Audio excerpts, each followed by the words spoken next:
Jay, what are you doing with another Knight Dominus? Well, your eyes have deceived you. This is not a Knight Dominus. It is a Chaos Knight Tyrant. They're made out of the same box. And over here, I've got myself a little Glotkin, actually a really big Glotkin.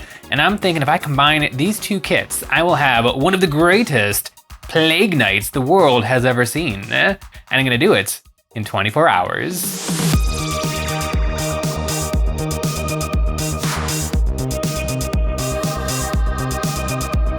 Started my timer. When this clock hits 24 hours, I will have a Plague Knight complete. Hopefully. My death card has been on the back burner for several years now, but I've recently been on a plague mood. The winds of pestilence are blowing, and the best way I can think to complete my army is building and painting the most expensive unit possible for my plague boys.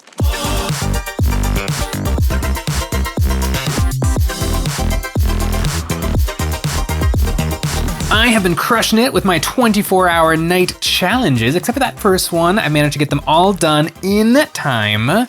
And I think I'm gonna have an easier time and harder time this time because of the Knight Dominus. I've already built one of these suckers, so I know what I'm doing. The Glotkin is the biggest unit from Age of Sigmar's Megakin of Nurgle faction, and it just so happens to be the right size and shape for an Imperial Knight. Chaos Knights are weird. They have two unique models, the War Dogs and the Knight Ruinator. Everything else is built out of the Loyalist Imperial Knights. And the one that I want, the Tyrant, is built out of the Dominus class Knight. I could build it normally and just paint it Chaos, but that's no fun. I want my Knight to be literally dripping with Chaos goodness, and that's why I need the Glotkin. I've got the Glotkin leg and I've got a Knight leg, and it looks like I'm gonna have to do a little bit of extending on the Glotkin leg. Shouldn't be too big of a challenge. I've had this idea kicking around in my head for a while now, and I'm excited to see it through. 38 minutes, 2 legs, sorta done.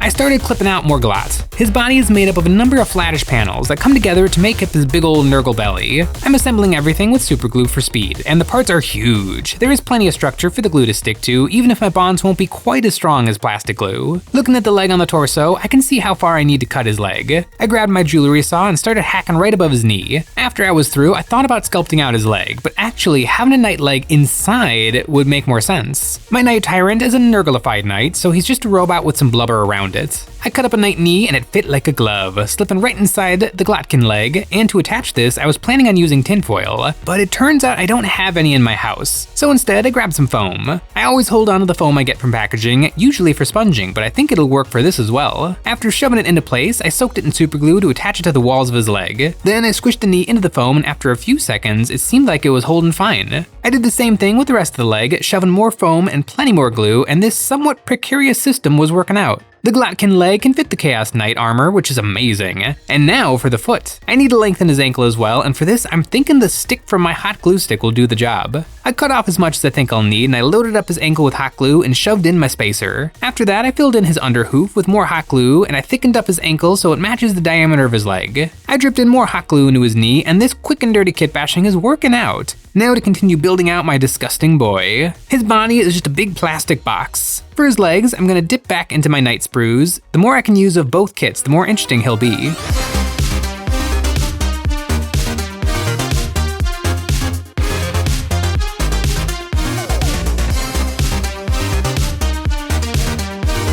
Once I had all the parts, it was time to assemble them, and I still can't think of a better way than foam and superglue. This gave me a pliable surface, and I loaded it up with as much hot glue and shoved in his robo leg. This is absolutely not the leg that is supposed to be here, but with enough glue, it'll stand. The glue worked great, but it did drip onto his toes, and I can't get it off. I'm sure it's fine. Putting his Titan foot on, he's still a little lopsided. The Glotkin leg still needs to be a little bit longer.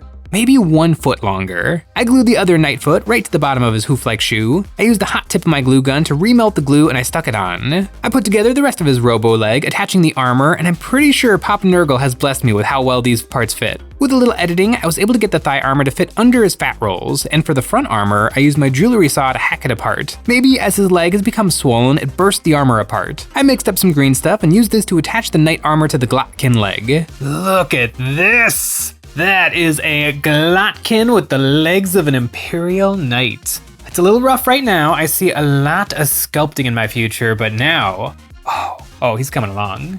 I was feeling energized. I thought this would work, but it's working out so well. I moved up his body, getting more of the glot assembled. His right arm I think is a shooting weapon. It's got a circle of teeth on the end that was challenging to get it to fit. After a bunch of trial and error and using the tongue as a guide, I got it in. I'm not so sure about this arm, but I might have a use for this later. For his big whippy left arm, this is much more usable as a knight weapon. If my knight had a close combat weapon besides his titanic feet, this would be perfect.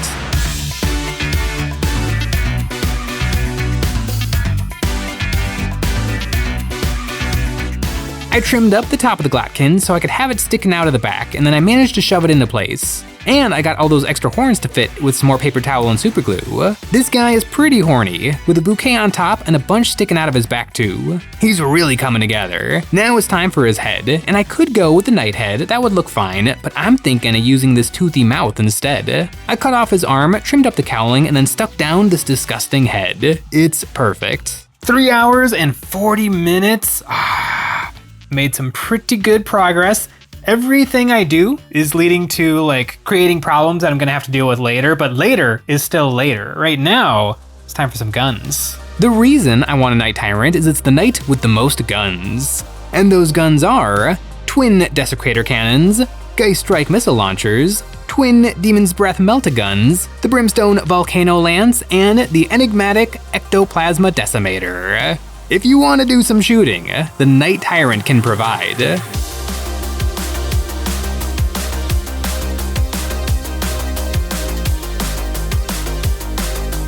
There is one more little idea I have for this fella, and it involves his butt. The Glotkin's Nurgly face just so happens to be the perfect size and shape to put on one of these cheeks. I ground 50% of his bottom flat and then stuck down his third face. Nurgle's gifts are always mysterious. I used the Glotkin's loincloth as a banner to hide some of the empty space in his shoulder, and I glued the crotch armor from the knight right onto his belly. I feel like this adds a ton to make him look more like a knight.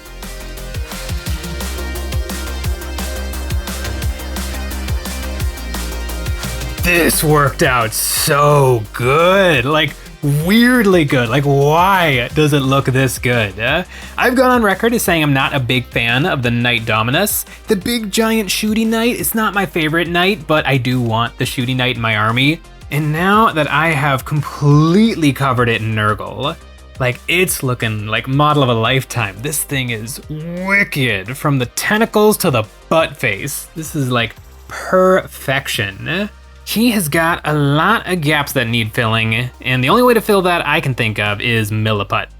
Back in my natural habitat, I want my good desk to do some sculpting, and I've gotten better at sculpting, and hopefully this guy is gonna be pretty forgiving. I mean, if it looks kind of bad, it'll look kind of good. I mixed up some Milliput. I think this guy is gonna take a lot, and Milliput is really soft and easy to sculpt with, so hopefully even while I'm working as fast as I can, I'll be able to get some good sculpting done. To try and figure out what I'm doing, I started out giving him a little extra fat roll over his thigh armor, making a chubby snake of putty and then pressing it into the plastic, using my silicone brush to smooth it out and blend it in. I took some more Milliput to hide the exposed paper towel, making the lines that are on the mini and continuing them into the putty. The back of my paintbrush is a chisel shape that was really helpful in shaping the putty. I kept all my extra horns from the Glotkin kit, and I found this to be a perfect spot to add a few more. And I made some little snakes of putty that I put wrapping around the knight's shoulder armor. Now I have my putty down, I want to recreate the texture that exists on the Glotkin's body. I took the back of a paintbrush and tapped it against the putty, leaving me with little round dimples. Then I took a 1mm brass rod that I rounded the end of and did another round of stamping, making smaller, deeper holes to make the skin look properly disgusting. This is working out great. I just have to keep this going on every unsightly seam on the mini.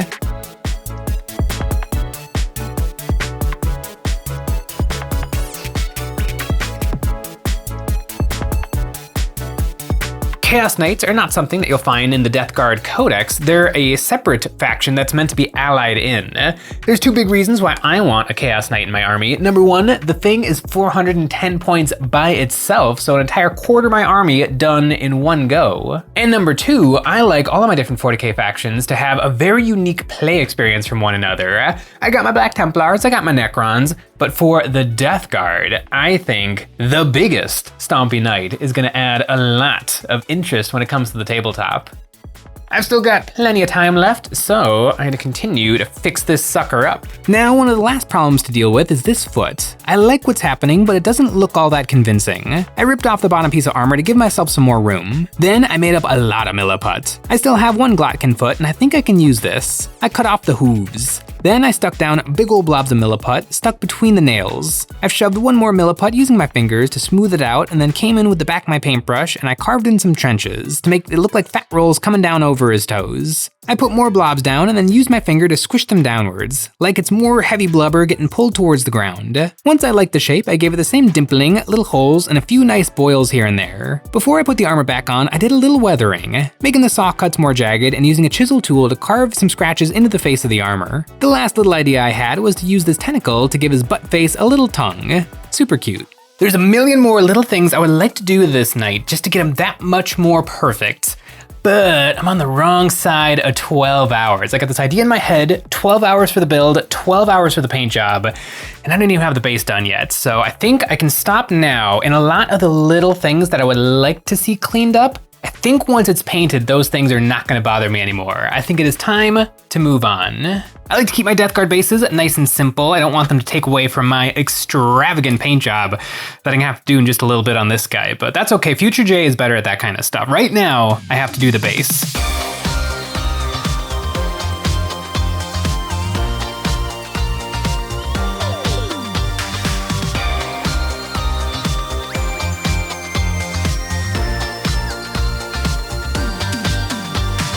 I got a little bit of base in my super glue. This is the furthest I have pushed the old Elmer's glue super glue trick, but it is looking pretty good. 1327. I feel like that's pretty darn good. I got my Death Guard colors. I use the same colors every single time I paint a Death Guard, and it leads to outcomes like this foul blight spawn I was telling you guys about. Painted this guy up in probably about 5 hours, and I even have some experience painting some Chaos Knights in these War Dog Brigands. I definitely found it trickier to use my limited color palette on such big models, but now this is gonna be the ultimate test because there's not a lot of models bigger than this sucker, and I've got a little more than 10 hours to do it in. I dusted my Knight to knock off the dirt or bits that I don't want to trap in the paint job. Then I started blasting him with black primer. He is huge, and it took several coats of paint to get every nook and cranny. Once that was dry, I switched to a white ink to lay down a zenithal. Usually this takes a few seconds a guy, but for something this big, I had to refresh my white a few times and go over everywhere a bunch to build up the volume. Then to protect this ink layer, I gave him a coat of satin varnish to get him ready. It took half an hour to prime this thing.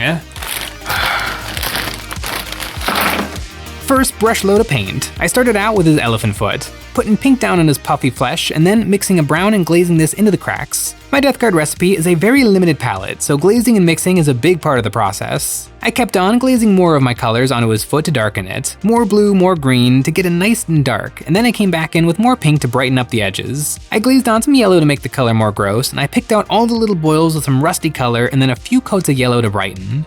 This turned out pretty good, but it took a while. I glazed some brown and yellow over the toes, and I had an idea of how I might be able to speed this up. On the back of his leg, instead of brushing on the pink in a stippling motion, I sponged on, coating the entire leg in a few seconds. Then I did another coat of pink, mixed with white, and then some yellow paint. This went on really fast, and now I can do some more targeted glazing, trying to make sure that I only have to do each thing once. After a few rounds of glazing, I came back in with my sponging to brighten up the paint job and bring back that fleshy pink. I think this worked out just as good as the front, and it took way less time. Now onto the armor. I used mostly pink for the skin, so I mixed this up using other colors for the armor, making most of it blue with some red. After some glazed on base coats, I glazed on some darker colors over these spots and then used white paint, sketching this on to build up volumes quickly. Once the white was on there, I went over these areas again with the original base coat colors, which appear extra vibrant over the white. And I did a few more glazes to make the transition more subtle between the colors and values. I used a little bit of yellow over the green to make it more interesting and vibrant, and some more blue paint to darken the shadows. After some edge highlighting on the trim, the armor was coming together, but once again, it was taking too long. This has got me nervous. In terms of painting this guy up, that foot took a fair bit of time, but I made some interesting discoveries. The sponging was very, very helpful on the flesh. The armor took a long time to paint with a brush properly, but I am hopeful that maybe a little airbrushage would help speed that up too. I absolutely need the airbrush to work, or I'm gonna be dead in the Nurgle water. I put some of my green into my airbrush and sprayed this on. Then I went back over these sections, spraying some blue to darken and force in some shadows. Then I mixed some white paint with my green and sprayed on some highlights to the armor panels. This is hopefully going to do a lot of my values for me. I did the same thing with my yellows, doing the rest of the armor base coats like this, doing a few layers of pure yellow, a lighter yellow, and then some browns in the shadows. Now, most of them have some color down, so progress. Going back to what I know works, the sponging on the flesh. It's time to get some serious pink down on this guy. After a big coat of pink and a few stripes of yellow, I switched to some glazing. I'm using a big ol' size 5 brush for this, laying on a big wet stripe of paint and then coming back in with a clean damp brush to feather it out. And you know where you can get one of my size 5 brushes? That's right, EonsOfBattle.com. We have all kinds of hobby goodies, army painter paints, brushes, texture pastes, glue, wet palettes, basing cork, decals, toppers, and bits, and we have terrain. It's the best way to support us doing what we do by getting a membership. Each month, members get a credit good for any one terrain pack we have ever made or the brand new one. Our new terrain for November, the Crash Landers. These spaceships have all the trappings of grimdark futuristic flyers who have met their untimely end, dropping out of the sky to live out their days as dramatic terrain. With weapons, engines, armor, and rivets, these corpses were carrying some precious cargo that never made it to its destination. These ill-fated vehicles were designed by us and are available at EonsOfBattle.com. All right, 1933, I've got a little more than 4 hours left and things are starting to feel a little... I've got a lot of the skin done. I've got most of the skin in a state that resembles done, so that's good. That's like 25% of the model. I've still got the guns, I've still got his second head, I've still got his butt head, I've still got all of the carapace, I've still got all the horns. Hopefully things will start falling into place.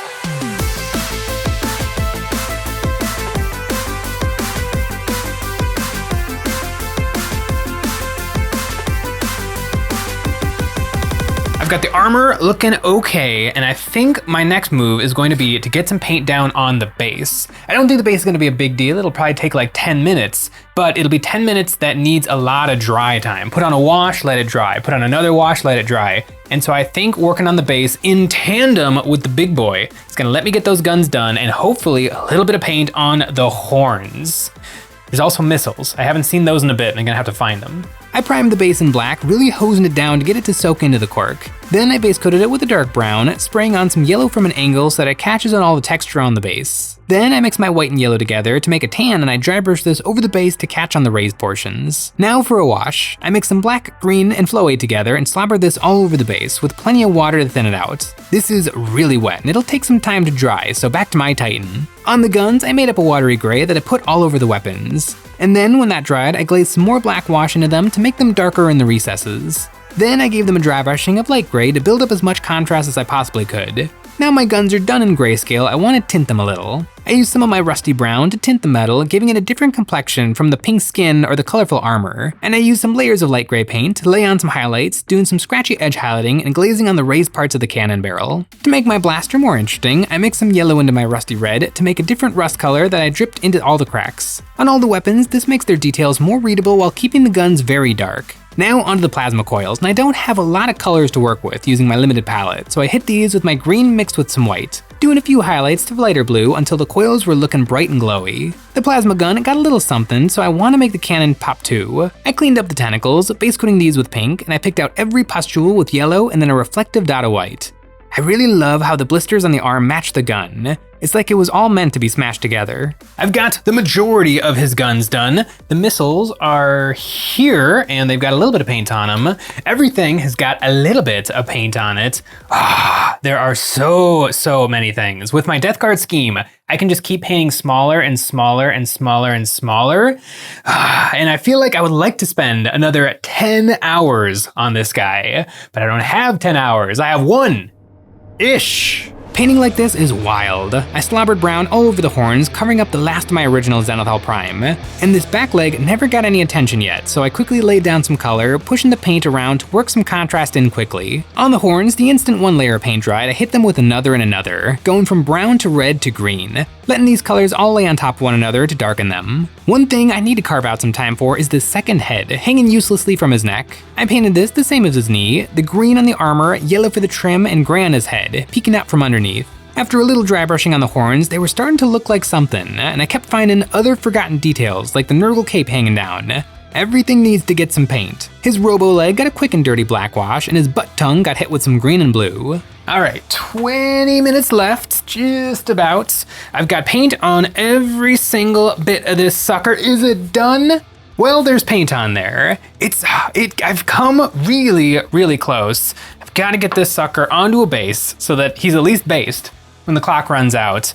And then we'll just see what happens. To get him standing, I think the best fast option I have right now is to run a screw up through his foot from underneath. I drilled a pilot hole up from the bottom and then put a big old wood screw up into his leg. Luckily for me, this leg is mostly hot glue, so I actually have something nice and soft for the screw to bite into. Now I have only a few minutes left, so I knocked out what I could, painting the little pilot's window and painting on some detail to the Nurgle symbol. Then I hit the pustules on his big extra left arm, and I got to do some painting on the Nurgle banner. At the last moment, I remembered the missiles. I quickly threw some orange onto these and then slapped them into place. And I threw on more and more paint until finally, the clock ran out. Oh, look at that! All right, pencils down. Oh. All right, a full quarter of my Death Guard army done in 24 hours. I'm going to bed.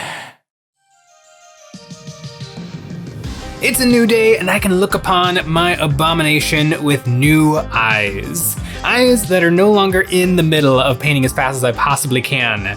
And just taking a look at this fella, he is gorgeous. And by gorgeous, I mean absolutely disgusting. There's a couple of little things I would like to do to just take him from good to great. But man, he is fabulous. And getting him to put him into my Death Guard army, getting all the models out, I'm kind of surprised this is actually pretty big. I did the contabulating, and this is 2,280 points, so very playable. Well, sorta kinda playable. You're not allowed to bring the War Dogs and the Knight Tyrant in the same list together according to the rules, so I think technically I'm slightly under 2,000 right now, and there's a bunch of stuff I would like to add to this army. Obviously, the flagship is this guy. He needs a name. In the comments, help me come up with a good name for this guy. I would call him Stompy because of his gross foot, but my Reaver Titan is already named Stompy, so he can't be Stompy, so he needs something else. Maybe Buttface McGee. This guy is going to be the ringleader of my Death Guard army. I think the next big project for my Death Guard is going to be taking these old filthy loyalist rhinos and kit bashing and converting them into some Death Guard rhinos. I don't know if I have the strength for more Death Guard right now, but if this video gets 10,000 likes, I'll get on it. One more beautiful little knight added to my collection. And I'm gonna have to start playing with my Death Guard now. Move aside Necrons, move aside Black Templar. The Plague Marines have arrived. Thanks for watching.